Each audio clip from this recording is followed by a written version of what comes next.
Welcome to Fluent Phonics. Today, we will focus on mastering the pronunciation of the word segue. Segue. Segue. Segue.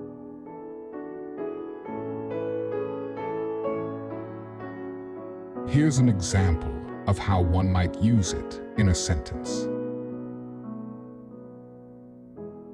After discussing her childhood memories, she smoothly segued into talking about her future plans.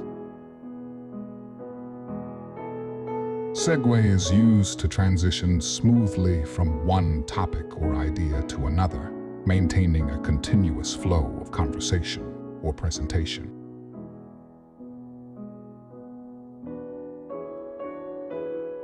Thank you for your time.